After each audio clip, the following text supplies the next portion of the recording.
Hi everyone. So welcome back to another Monday. I know that this is not everybody's favorite day of the week, but I'm hoping that these book talks brighten it a little. So I'm AnnaLee Dragon, the director of the Kinderhook Memorial Library. And this week I thought we would talk audiobooks or talking books.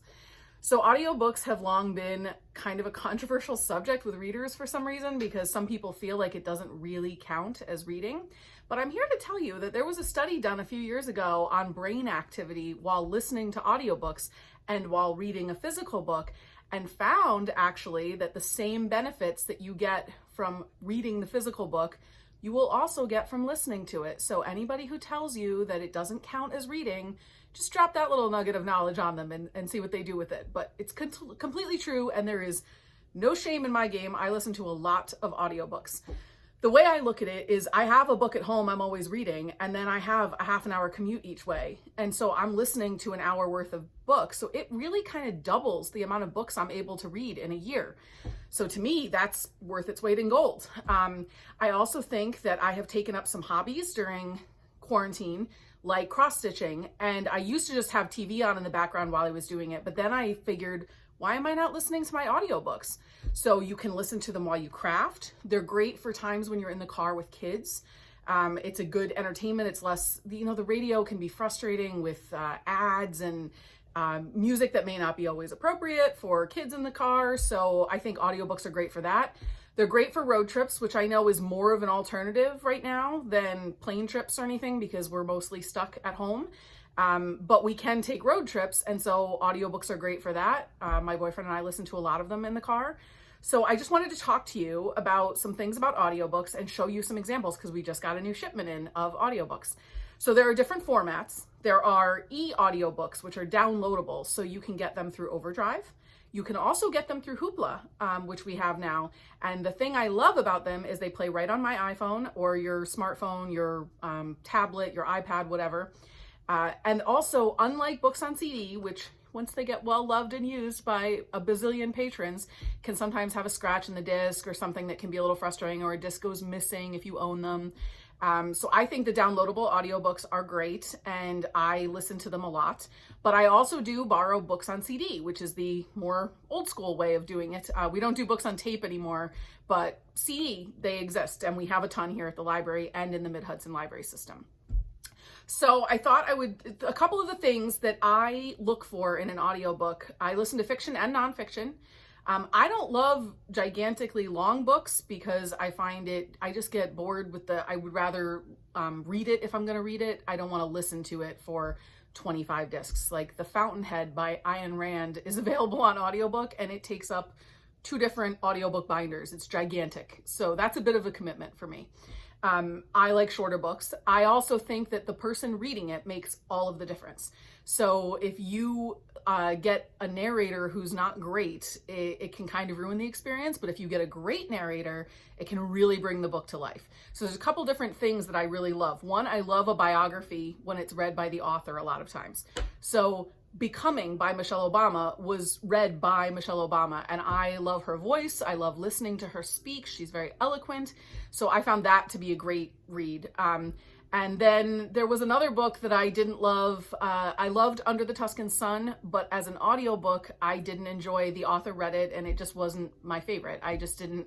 She has a very heavy Southern accent, and it just, I don't know, it kept taking me out of Italy, which is where I wanted to be. So I think it's very dependent on the person. You can search for audiobooks. Some people follow just a certain reader, and they only want to listen to audiobooks that person reads.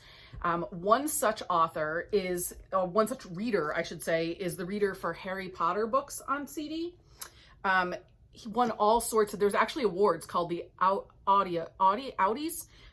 I don't know how you pronounce it. I've seen it written a lot for audiobooks that are given out. And the person who read them, Jim Dale, won a ton of awards for them. He does a different voice for every character. And if you read Harry Potter, there's 1 million characters. It just really, it's impressive and entertaining and engaging and all of the good stuff.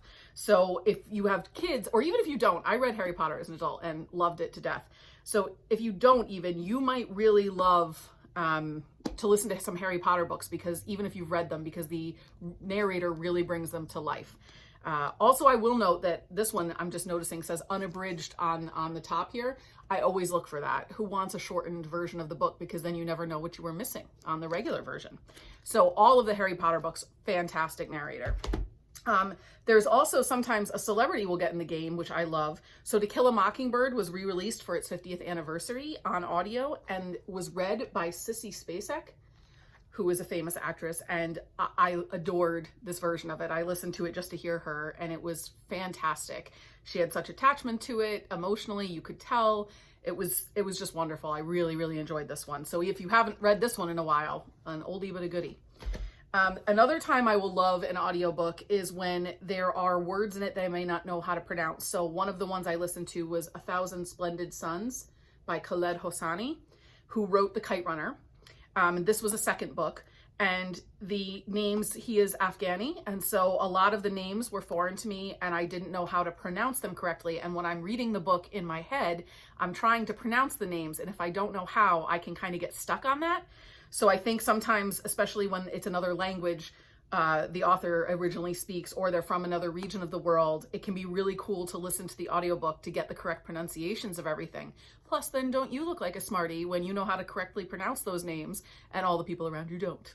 So anytime there's another region involved or unfamiliar words, I think that an audiobook can be great. So highly recommend that one. So now on to the exciting stuff, which are the new audiobooks that we have just gotten in. Again, there are always new titles on Overdrive and Hoopla.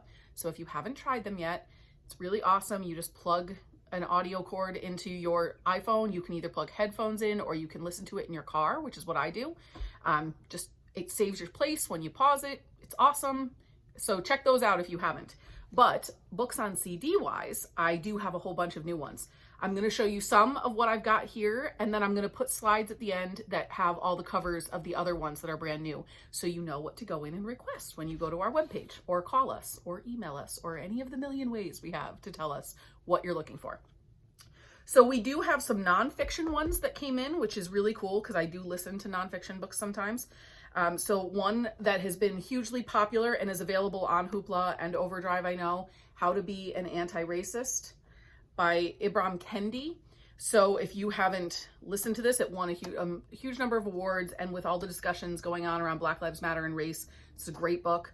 And if you want it on CD because that's what's comfortable for you, we have it. Then I picked this one out because it's a biography. And again, like I said, I love to hear this author is actually a podcaster. So many people may have already listened to his voice on podcast, and now he has his memoir out on book on CD. It's called The Hilarious World of Depression by John Moe. And I loved the little blurb about it. It said, John Moe, creator and host of the Webby Award-winning podcast, The Hilarious World of Depression, featuring high-profile comedians sharing their struggles with clinical depression, tells his own story of coping with what he calls Clinny D. So I love when somebody takes something serious and finds some lightness or humor in it, or a way to convey it to other people. I think that's wonderful. And so I am very much looking forward to listening to this one myself. And then we have a White House memoir by John Bolton, In the Room Where It Happened. This one is also brand new and here in the library. So he's the former National Security Advisor of the United States. So if you've been waiting for this one and you just haven't had time, maybe you listen, and that'd be cool. And then I also, of course, have plenty of summer beach ready kind of stuff, because that's really fun to listen to too. I whip right through these. So we have a new James Patterson, The 20th Victim. We have a new John Sanford, Masked Prey, in the Prey series of books that he writes. And we have a brand new one that's going right up the charts everywhere in popularity. The author's name is blocked here, so I'm just looking to see if I can find it. Kevin Kwan, and it's called Sex and Vanity, which I'm seeing a lot of people who were loving Crazy Rich Asians loving this, and he actually wrote that one, and another one called Rich People Problems.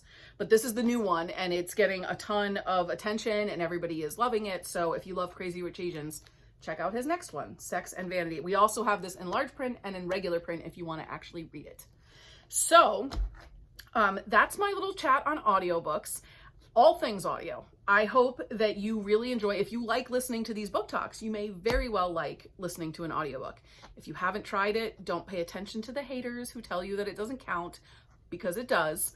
And like I said, I about double the amount I can read in a year thanks to audiobooks. So what's better than that?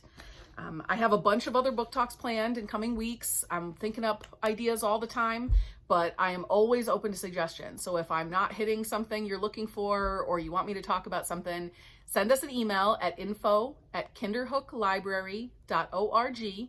Give us a call, write us a note on Facebook. I'm around all the time and I'm always open to ideas. I love hearing from you all. I hope everyone is well and healthy and having a great summer. It's so beautiful outside. So we have a print newsletter coming out soon at the end of September. So keep your eye out for that.